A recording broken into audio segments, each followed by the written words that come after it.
Hi friends, welcome back to my channel wow Manisha. ఈరోజు నేను లంచ్కి వచ్చేసి పాలకూర పప్పు చేస్తున్నానండి. సో నా స్టైల్లో పాలకూర పప్పు ఎలా ఉంటుందో ఈ రెసిపీ మీకోసం చూపిస్తున్నాను. ఏం లేదండి, పప్పుని చాలా చక్కగా మా ఊరు నుంచి వస్తుంది ఈ పప్పు.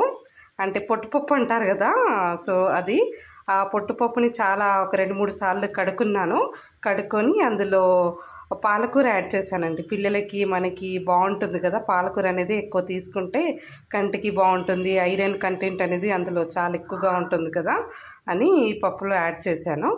సో నేను ఇందులో కొంచెం జీలకర్ర, ధనియాలు, 2 వెల్లుల్లిపాయలు, పాలకూర, ఉప్పు వేసేసి ఒక 2 గ్లాసులు వాటర్ పోసేసి ఇలా దగ్గరికి చేసుకున్నానండి. ఒక 4 విజిల్స్ కొట్టాను. సో ఇలా మెత్తగా బాగా ఉడికిందండి. సో దీంతో నేను ఎలా పప్పు చేసుకుంటానో మీకు నేను చూపిస్తాను, చూడండి. సో ఇప్పుడు ఈ పప్పును వచ్చేసి నేను కొంచెం ఈ పప్పులో అల్లం వెల్లుల్లి పేస్ట్ కూడా యాడ్ చేస్తానండి, ఒక టీ స్పూన్. అంటే టేస్ట్ బాగుంటుందని సో మా పెద్దవాళ్ళు చెప్పారు, యాడ్ చేసుకుంటే ఆ టేస్ట్ కూడా బాగుంటుంది. అలా ఒకసారి ఇలా ట్రై చేసి చూడండి మీరు కూడా. సో ఇందులో వచ్చేసి ఒక 2 టేబుల్ స్పూన్ల కారం కూడా వేసుకుంటాను.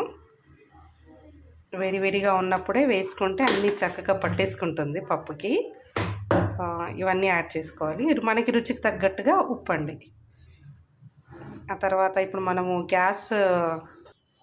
కొంచెం వాటర్ కూడా వేసుకోవాలి అండి. కొంచెం వాటర్ కూడా యాడ్ చేసుకోవాలి. యాడ్ చేసేసుకొని ఒకసారి బాగా కలుపుకొని మనము గ్యాస్ ఆన్ చేసుకోవాలండి. గ్యాస్ ఆన్ చేసేసుకొని ఈ పప్పుని ఒక 5 నిమిషాల వరకు బాగా మసలనివ్వాలి. బాగా మసులుతూ ఉంటే మనం ఇంకా పోపు అన్నీ పెట్టుకోవచ్చండి. ఈ స్టైల్ ఒకసారి ట్రై చేసి చూడండి, బాగుంటుంది. ఇదిగోండి చూడండి, పప్పు ఎలా పొగలుగా వస్తుందో అలా ఉడకాలండి. ఎందుకంటే మనం ఇంగ్రీడియంట్స్ అన్నీ యాడ్ చేసుకున్నాం కదా, అలా పప్పు బాగా మెసులుతున్నప్పుడు మనము ఈ లోపల అది వేడవుతూ ఉంటుంది. సో మనము ధనియాలు, తర్వాత వెల్లుల్లి, జీలకర్ర వేసేసి ఈ బండరాయిలో బాగా కొట్టుకోవాలి అండి చక్కగా. ఇది దంచుకుంది మనం ఈ పప్పులో వేసుకోవాలి అండి. వెల్లుల్లిపాయలు, జీలకర్ర, తర్వాత ధనియాలు వేసానండి, 1/2 టేబుల్ స్పూన్. 4 వెల్లుల్లి రెబ్బలు వేసేసి ఈ పప్పులో వేసేయాలండి. భలే టేస్ట్గా ఉంటుందండి పప్పు అనేది. రుచి మాత్రం చాలా టేస్టీగా ఉంటుంది. సో మనం ఏం చేయాలంటే ఇంతలోనే నేను పక్కన వేరే మూకుడులో నూనె వేసుకొని అది ఇప్పుడు వేపుడు చేసుకోవాలి కదండి, పోపు పెట్టుకోవాలి కదా. సో ఈ పప్పుకి పోపు పెట్టుకుంటే ఇంకా చాలా టేస్టీగా ఉంటుంది. సో పోపు దినుసులన్నీ దీంట్లో వేసుకోవాలండి. ఆవాలు, జీలకర్ర, కొంచెం మెంతులు కూడా వేస్తానండి. మెంతులు ఆరోగ్యానికి బాగుంటాయి కదా, సో మెంతులు కూడా వేస్తాను. అన్నీ చిటపటలు ఆడే వరకల్లా చక్కగా అన్నీ యాడ్ చేసుకోవాలి. తర్వాత కరివేపాకు. సో అది సౌండ్ రావడం వల్ల నేను సరిగా క్లిప్ చూపించలేకపోయాను. నేను ఆ తర్వాత జీలకర్ర, మెంతులు అన్నీ వేసుకున్న తర్వాత ఆనియన్స్, కరివేపాకు, 2 మిరపకాయలు, ఒక 4-5 ఎండుమిరపకాయలు వేసానండి. సో బాగుంటుంది, ఎందుకంటే నేను కొంచెం స్పైసీగా ఇష్టపడతాను కాబట్టి ఎండుమిరపకాయలు కొంచెం ఎక్కువనే వేసుకుంటాను అన్నిట్లోనూ. తర్వాత వచ్చేసి ఇంగువ వేసుకోవాలండి. మనం ఇంగువ వేసుకోవడం వల్ల పప్పుకి అసలు చాలా రుచి అనేది పెరిగిస్తుంది, బాగుంటుందండి. ఒకసారి ట్రై చేయండి. ఇంగువ వేసుకున్నాను.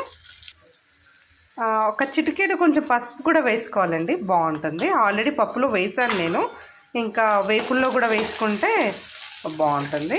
వేసుకొని బాగా మంచిగా ఉల్లిపాయలు మగ్గాలి, అంతవరకు వేపుకోవాలి మనం ఫుల్ ఫ్లేమ్ పెట్టేసుకొని.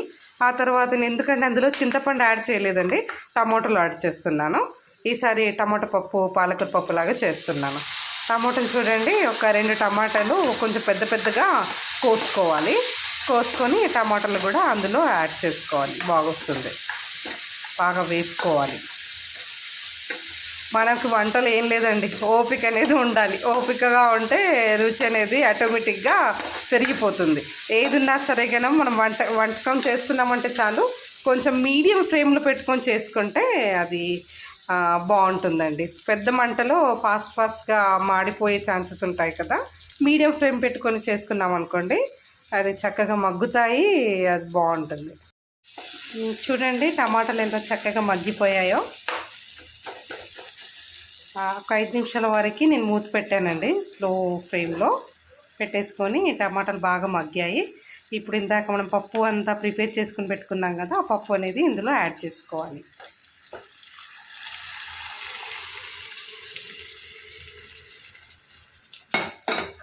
వావ్, అరోమా చాలా బాగా వస్తుందండి. ఆ స్మెల్ చూస్తేనే పప్పు మొత్తం లాగించేయాలనిపించేస్తుంది, అంత బాగుందండి టేస్ట్. సో పిల్లలైతే అసలు అమ్మ మాకు పెట్టేసి అని చెప్పేసి వచ్చేస్తున్నారు ఆ స్మెల్ చూసేసి. పిల్లలు బాగా లైక్ చేస్తారండి పాలకూర. పిల్లలు డైరెక్ట్గా పెడితే తినరు కదా, సో ఇలా రెసిపీ చేసుకొని వాళ్ళకి ఇచ్చామనుకోండి, న్యూట్రిషన్ కూడా బాగుంటుంది, వాళ్ళు ఇష్టపడి తింటారు. చక్కగా మంచిగా వైట్ రైస్ పెట్టుకొని అందులో ఈ పప్పు కొంచెము నెయ్యి వేసుకొని తిన్నారనుకోండి, ఆ టేస్ట్ ఇంకా మీరు నాకు చెప్పాలి కమెంట్స్ రూపంలో. థ్యాంక్ యూనండి. నెక్స్ట్ వ్లాగ్లో మళ్ళీ మేము మీట్ అవుతాను. Thank you for watching this వీడియోనండి. బాయ్. మీకు ఈ వీడియో నచ్చితే ప్లీజ్ లైక్, కమెంట్, సబ్స్క్రైబ్ అండి, షేర్ కూడా చేయండి అండి. అండ్ ఇంకా మీరు ఏ వీడియోలు కావాలనుకుంటున్నారో నాకు ఒకసారి కమెంట్ రూపంలో తెలియజేస్తే నేను ట్రై చేస్తానండి ఆ రెసిపీ చేయడానికి. థ్యాంక్ యూ సో మచ్ అండి.